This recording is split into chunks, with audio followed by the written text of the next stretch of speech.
Read by Om123. Buried Alive from Jessie, the Mormon's Daughter by Percy B. St. John. The harem system, where 80 wives or more lived under one roof or divan, the parent abode, had not, at the time of which we speak, been introduced. Mormonism, in its open defiance of the world, was not the hideous thing it is now. Shameless, reckless, vile, beyond power of description. But even in its early days, when polygamy was restricted to 2 or at most 3 wives, it was revolting enough. A man may here keep a wife and concubine under the same roof, in the shape of a governess, or servant, or companion.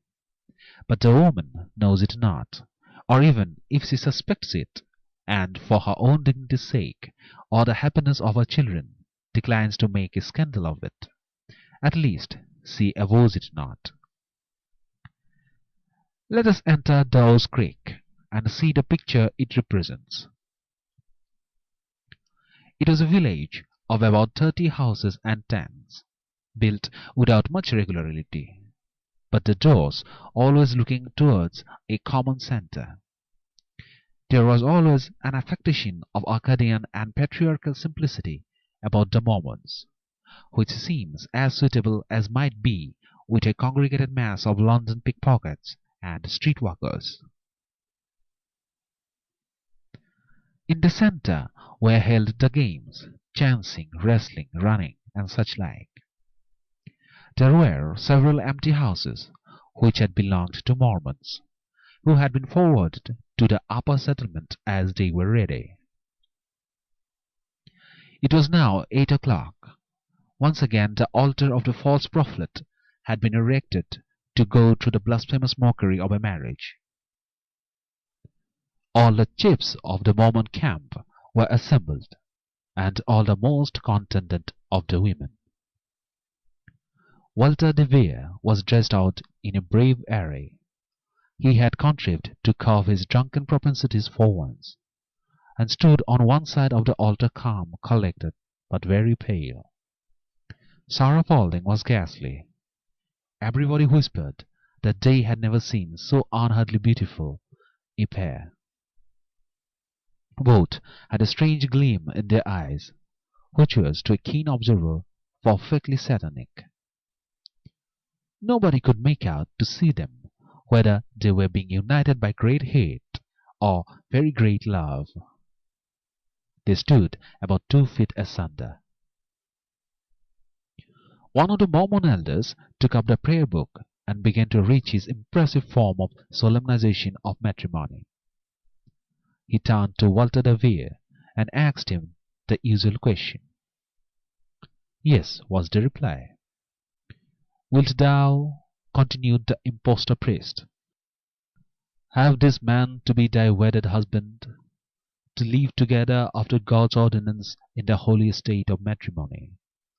Wilt thou obey him, and serve him, love, honor, and keep him in sickness and in health, and forsaking all others, keep thee only unto him, so long as ye both shall live? No. Had a thunderbolt fallen in among them, it could not have caused greater sensation than this single monosyllable. But Miss Paulding, cried Walter de Vere, paler still with rage. What is the meaning, you will not have him? Asked the astonished priest.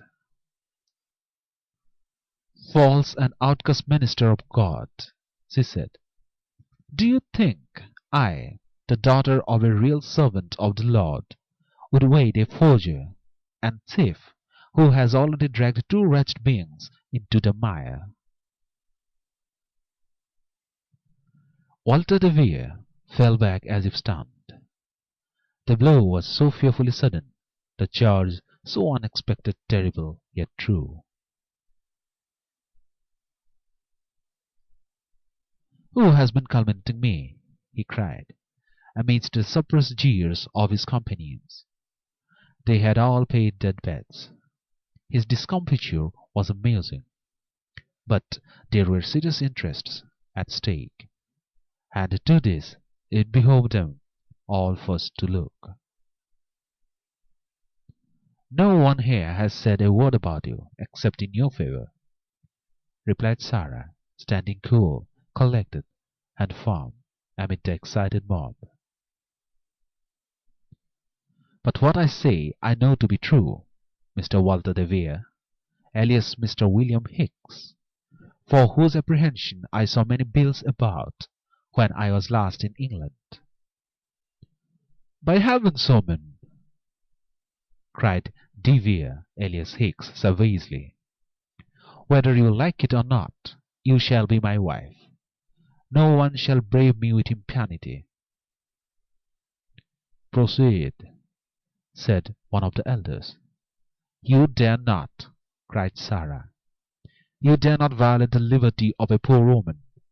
I will not wait this man. Say or do what you will." "Proceed," said the same nasal voice. The ceremony proceeded. Sarah's two friends, Lydia and Amy, covering their faces with their hands and weeping. Two strong men held Sarah by the wrists, and had the reckless audacity to announce to the assembly that Sarah had said yes. The villain had money, which, on an occasion like the present, he used freely to lavish on his comrades. Then Sarah was taken to a tent by four women. Lydia and Amy were sternly told to stop where they were. "You had better mind what you are at," said Lydia, with a curl of the lip which startled William Hicks. "Why, 2 hours ago a mounted messenger started to alarm her friends at the settlement," replied Lydia with a triumphant smile. "Damn!" shouted several of the Mormons. "Who went?" said Harry sternly. "You are angry. If you knew all, you would not be. Miss Spaulding was an old and dear friend," answered Lydia. "It matters not," said the young man coldly. "The laws of the saints must be obeyed." "What mean you?" "And those who aid and abet traitors must be punished," he continued. "Who was the messenger?" "Jessie." "By the foul fiend," cried William Hicks, "that girl will be the ruin of us."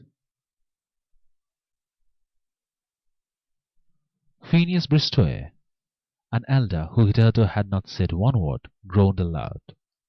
"Let all the women return to their houses," said the elder, who had officiated as priest.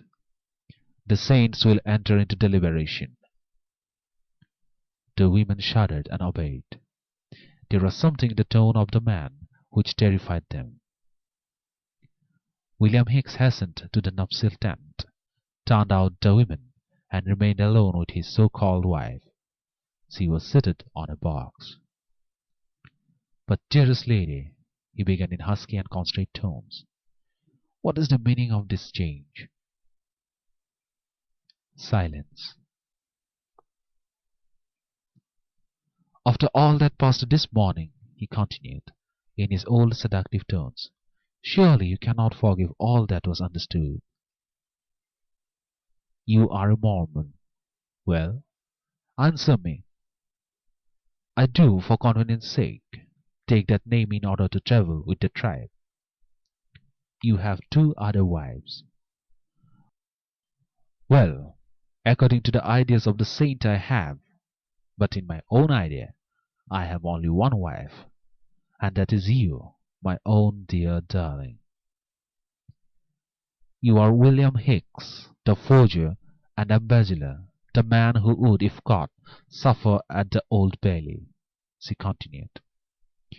"Woman, beware!" he cried, advancing closer to her, his eyes flashing, half with fury, half with passionate desire. "Back!" she said. As she spoke she rose, and showed a sharp knife, which hitherto she had concealed up her sleeve. But William Hicks was nothing daunted by this display. "Aha! My Lady Macbeth, this acting will not do. Put down that knife, my dainty wife, or it will be the worse for you." "Worse for you, fellow!" "Use that word again," he said, with sullen and lowering brow, "and you will repent it the longest day you live." "Would you strike me, coward?" cried the exasperated girl. A cold gleam of concentrated fury shot through his eyes, as, with a cry of frantic rage, he flew at her. She drew back, and cold and firm stepped right at him. He fell to the ground, weltering in his blood, after giving one despairing cry for help. "Mother! Help!" In they poured, to find her standing calm, resolute, firm, with the bloody knife held high above her head. Men, women, boys came rushing, and were scared by the sight before them. A man approached Hicks, while Sarah, without the slightest hesitation, allowed herself to be disarmed. "Is he dead?" she whispered. "I know not, murderess, but dead or living, you shall die the death," cried one of the elders. "Anything better than his paramour," she replied. "Bind her." "Let all leave but elders," continued the speaker. "Remove the wounded man to his own wagon." After some little difficulty and hesitation, this order was obeyed, and Sarah remained in the tent with the 12 elders. A brief conference was held, in low, hushed whispers, and then Sarah was seized, blindfolded, gagged, and taken out into the open air. She felt herself placed upon a horse. The clatter of other horses' hoofs could be heard around her. And then she was hurried away at a rapid rate. Presently they halted. They were in a dreary kind of dell, overshadowed by tall and wavy pine trees. They ungagged her, took off the bandage from her eyes, without untying her hands, and seated her on the grass. 2 lanterns were placed upon the ground about 7 feet apart. Then a pickaxe and 2 shovels were produced, and 3 men, casting off their coats, began to dig. Anyone could see at once that they were digging a grave. Sarah shuddered. It was hard thus to die in her unrepented sin. She had acted in self-defense, but her hands were red with blood. It seemed a kind of retribution that she too should perish by a violent death. The idea of past happy days came over her, and the thought forced itself upon her that she had been a wicked and ungrateful girl. Her uncle's character now appeared in a clear and vivid light, the light of truth and reason. How could she have so misjudged him? But these ideas availed her no longer. She was in the hands of man, actuated by wild feelings of revenge. She knew that she was going to die. It was strange, but she looked on at the preparations with a strange, odd, wild kind of curiosity. They were digging a mere hole in the earth. But then what a hole! Not one spoke to her, reproached her, or alluded to the crime or the punishment. They were sullen, silent, and didn't even speak among themselves. Whenever they glanced at the wretched girl, it was with looks of the most virulent hatred and scorn. Up in the heavens, not one of the starry lamps illuminated the horrid, the fearful, and unparalleled scene. Sarah had been to a certain extent religiously educated, though a fond mother had nurtured her pride. She thought for a moment, and then murmured a prayer. It was time. 2 of the men raised her and placed her in the deep hole, which was almost up to her beautiful cold neck. Then, while these 2 held her with the rigidity of bars of iron, The others began to shovel in the earth. Then the agonizing and maddening thought entered her brain that they were going to bury her alive. This was too much for her, and she burst forth with the most awful shrieks that female throat ever tittered. Silence. Never! I will not be murdered. Let me have a fair trial. If you are a man, you will not thus ill use a poor girl. Gag her, said the sullen ruffian. Again she gave a wild and horrible shriek. It resounded through the hills with fearful intensity. It was the agony of death. But then they gagged her. Then the men who were working did all they could, and in a few minutes the earth was up to her neck. She struggled fearfully, but it was of no avail. Hark! What noise is that? All listened. It was the trampling of horses. Mountain fly! Smother the hell cat, some of you! Shouted one of the Mormons. She had forced off her gag and had given another fearful shriek. Kill, slay, burn! Shouted a maddened and infuriated voice. No quarter to the bloody Hatton! Every Mormon shuddered, and abandoning pickaxes, shovels, and lanterns, they rushed to their horses, mounted, and flew. Like a whirlwind, a body of mounted men sped by in chase. But two figures halted. One of them bounded to the grave, and casting himself flat on the ground, gazed in agony at the pale face of the girl. Dead, dead, my life, my soul, my own darling Sarah, said a manly voice, in tones of fearful suffering. Not dead, but she has fainted, said Jessie, dismounting. Dig away the earth, quick! I will support her head. The young man did as he was told, working with the strength and vigour of a young Titanic giant. In a very brief space of time he had released her. A flask of brandy scattered over her face and pressed to her lips brought her to. Charles, dear Charles, she said, clasping him round the neck and kissing his very lips. Was that a horrid dream? No, no, no, take me away. I know I am going to die, but take me home. Will you forgive me, Charlie? I am very sorry. I wouldn't do it again. But you know that now. Let me die where aunt and uncle will be there to forgive me.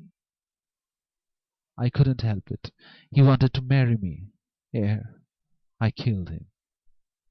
Killed him? Gasped Jessie. Served him right, said Charles, lifting her up in his arms. But do not die. You shall not. Will not die. You will live to be my happy, dear, and honoured wife. You won't let them bury me alive, said Sarah wildly. But, no, shrieked Charles, who saw that her head was slightly wandering. He raised her quite up now and placed her on a horse. Jessie mounted, and he walked. In this way they reached the settlement, where none but women and children awaited them. The men were all out after the Mormons. At the entrance of the house Jessie paused. Will you not go back?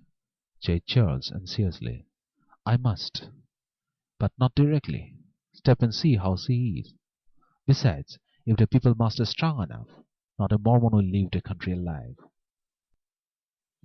Jessie sighed and went in. They put Sarah to bed, and under the judicious care of Mrs. Spaulding, she so far recovered in the farming as to be able to converse rationally. She did not recollect all that passed, except as a kind of fearful dream or nightmare. She got up to breakfast. The old man and Charles advanced to meet her with eager and sympathizing looks. How do you feel, my child? Said the uncle kindly. Like an erring child, seeking the pardon of her father, said Sarah, falling on her knees before the whole family. I'll shrive you on one condition, said the old man. And that? Said Sarah, rising and taking a chair. It is that you become my daughter as soon as possible. Yes, Sarah. Promise to be my wife, and all will be happy. If you are not afraid to take a weak, silly, and vain girl to be your handmaiden, Charles, I shall be too proud to have won your honest heart, she replied. Though I am not a gentleman, said the delighted lover. Don't say that again. I had enough of that yesterday. Have you heard? She said with a shudder. The man is out of danger, replied Charles. The miscreants who abducted you have fled far away, and the whole Mormon gang have left our state. Or else. No message for me? Said Jessie sadly. A letter, replied Charles. But why, from a mistaken sense of duty, return to such infamous bondage? I have promised. But such promises, surely you do not hold them binding. All and every promise. Besides, those who love me are on the track. I know I am in no danger. Give me the letter. Jessie read it, but made no remark. She took her breakfast quietly, and then wishing them all farewell, left, after a solemn promise to call if she ever passed that way. Such is a portion of a Mormon episode of everyday occurrence, and which only did not end in the usual disastrous manner, because the woman had both a bold and valiant heart, and a sympathizing friend. End of Buried Alive from Jessie, the Mormon's Daughter.